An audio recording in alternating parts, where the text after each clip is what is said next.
No tšau, tahtsin sulle aitäh öelda. Tahtsin öelda aitäh kõigile, kes helistasid, kirjutasid, jagasid sotsiaalmeedia seinte peale häid soove.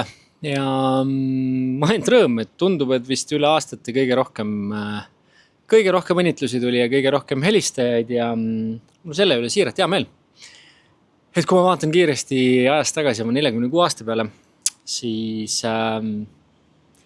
elus on olnud igasuguseid faase. Ja,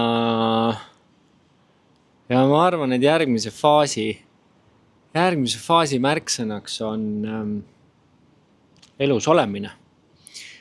Nii et mitte morbiidseks minna, erinevad juhtumid puudutavad meid elus erinevat, ligidalt, väga ligidalt, veidi kaugemalt.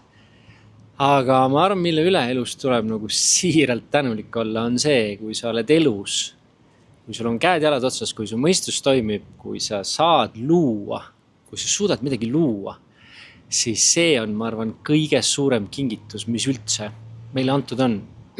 Seda kingitust tuleb kasutada. Seega tervitan teid kõiki siit Paradiisi saarelt päikse alt. Erakordselt soe, päikseprillid oleks nüüd ette panna, aga vahet ei ole. Kavatsen jätkata siin oma kingitusega, nagu te näete, siis kingitus puudutab ka tervist.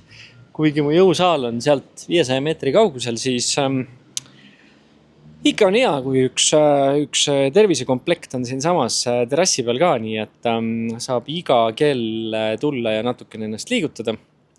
Sest et kes see kulturistidest mulle ütles, et 2 kulturisti on öelnud, et üks on öelnud, et peale 40 eluaastat hakkab vaikselt allapoole minema ja lihas hakkab kärbuma, teine on öelnud, et peale 45 eluaastat vahet ei ole. Pole vist väga ka sügav teema, igal juhul nüüd on 46, nii et nüüd on 100% kindel.